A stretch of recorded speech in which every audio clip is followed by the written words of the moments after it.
बोलो भक्त और भगवान की जय। श्री नावादास जी भगवान की जय, महाराज की जय।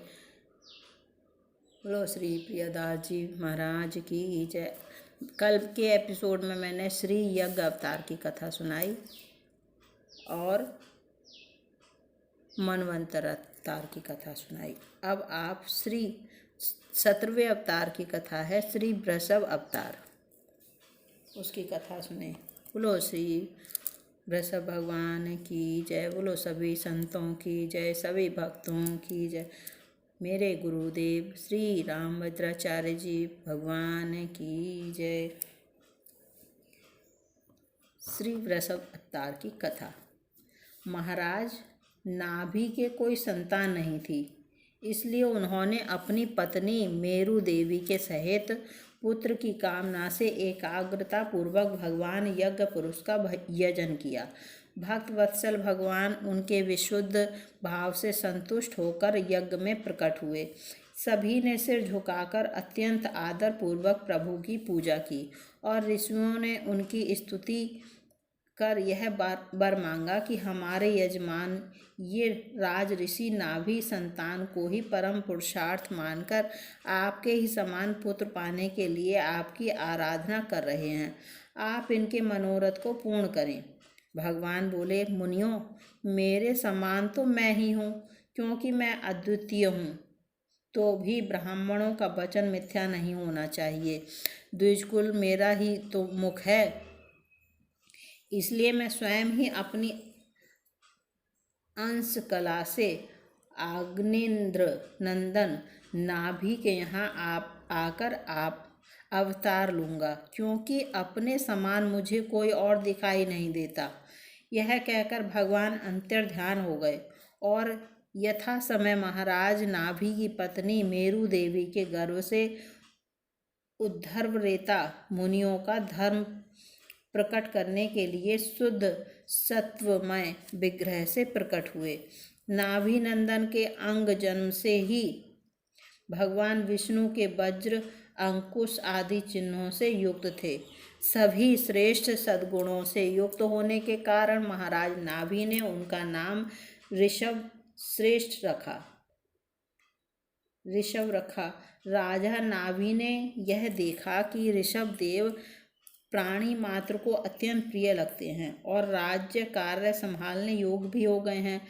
तब उन्होंने इन्हें धर्म मर्यादा की रक्षा के लिए राज्याभिषिक्त कर दिया और स्वयं पत्नी मेरु देवी के सहित बद्रिकाश्रम चले गए और वहां भगवान की आराधना करते हुए भगवत स्वरूप में लीन हो गए।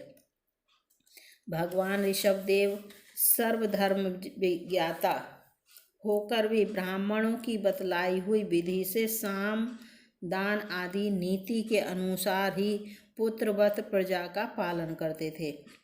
एक बार इंद्र ने ईर्ष्यावश इनके राज्य में वर्षा नहीं की, तो योगेश्वर भगवान ऋषभ ने अपनी योग माया के प्रभाव से अपने वर्ष अजनाभ खंड में खूब जल बरसाया।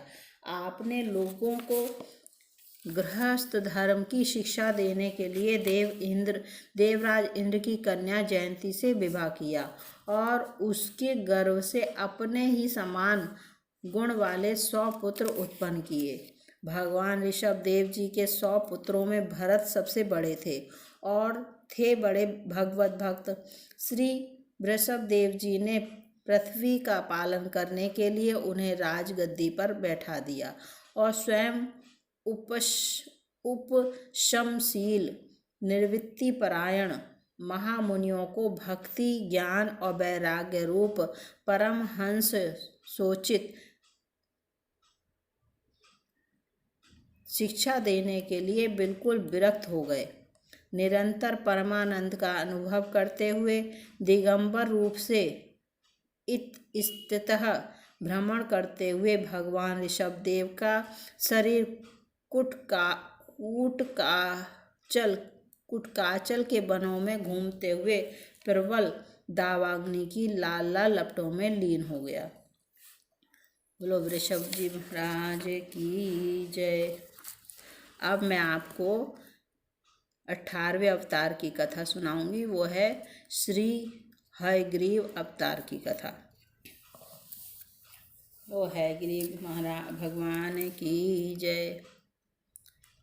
सृष्टि रचना में अत्यंत व्यस्त श्री ब्रह्मा जी के देखते देखते मधु और कैटभ नाम के दैत्यों ने वेदों को हर लिया और तुरंत रसातल में जा पहुँचे। वेदों का हरण हो जाने पर ब्रह्मा जी को बड़ा खेद हुआ, उन पर मोह छा गया। तब वह यह विचार करते हुए कि वेद ही तो मेरे नेत्र हैं, वेद ही मेरे परम बल हैं, वेद ही मेरे परम गुरु तथा वेद ही मेरे सर्वोत्तम उपास्य देव हैं। मैं वेदों के बिना संसार की उत्तम सृष्टि कैसे कर सकता हूँ। वे भगवान श्री हरि की शरण गए और उन्होंने हाथ जोड़कर भगवान की स्तुति की। ब्रह्मा जी की स्तुति को सुनकर भक्त वत्सल भगवान वेदों की रक्षा करने के लिए हयग्रीव रूप धारण करके रसातल में जा पहुँचे और वहाँ जाकर परम योग का आश्रय ले शिक्षा के नियमानुसार उदात्त आदि स्वरों से युक्त उच्च स्वर से साम वेद का गान करने लगे। उन दोनों असुरों ने वह शब्द सुनकर वेदों को काल पास से आबद्ध करके रसातल में फेंक दिया और स्वयं उसी ओर दौड़े जिधर से ध्वनि आ रही थी। इसी बीच में हयग्रीव रूपधारी भगवान श्री हरि ने रसातल में पड़े हुए उन संपूर्ण वेदों को ले लिया तथा ब्रह्मा जी को पुनः वापस दे दिया और फिर वे अपने आदि रूप में आ गए। इधर वेद ध्वनि के स्थान पर आकर मधु और कैटभ दोनों दानवों ने जब कुछ नहीं देखा तब वे बड़े वेग से फिर वहीं लौट आए जहाँ उन वेदों को नीचे डाल रखा था। वहाँ देखने पर उन्हें वह स्थान सूना ही दिखाई दिया। तब वे बलवानों में श्रेष्ठ दोनों दानव पुनः उत्तम वेग का आश्रय लेकर रसातल से शीघ्र ही ऊपर उठे तो आकर देखते हैं कि आदि कर्ता भगवान योग निद्रा का आश्रय लेकर शेष शैया पर सो रहे हैं। उन्हें देखकर वे दोनों दानव राज ठहाका मारकर हंसने लगे और उन्होंने भगवान को जगाया। फिर तो उन दोनों असुरों का भगवान से युद्ध आरंभ हो गया। भगवान मधुसूदन ने ब्रह्मा जी का मान रखने के लिए तमोगुण और रजोगुण से आविष्ट शरीर वाले उन दोनों दैत्यों मधु और कैटभ को मार डाला। इस प्रकार भगवान पुरुषोत्तम ने हयग्रीव रूप धारण कर ब्रह्मा जी का शोक दूर किया। बोलो हयग्रीव भगवान की जय। एक अन्य कथा के अनुसार दितिपुत्र हयग्रीव नामक दैत्य ने देवी की आराधना कर उन्हें संतुष्ट कर अमर होने का वर मांगा। जातज्य ही ध्रुवो मृत्यु हो। देवी के ऐसा कहने पर हयग्रीव ने कहा, अच्छा तो हयग्रीव के ही द्वारा मारा जाऊं। भगवान की माया जगन मोहिनी जगदम्बा इस दैत्य को यह वरदान देकर अंतर्ध्यान हो गई। दैत्य ने सोचा, हयग्रीव तो मैं ही हूँ, मैं भला अपने को क्यों मारने लगा और दूसरा मुझे मार सकता नहीं। अतः उन्मत्त होकर उसने अत्याचार से पृथ्वी को व्याकुल करने लगा। तब अकारण करुणावरुणालय भगवान ने हयग्रीव अवतार धारण कर इस दैत्य का वध किया।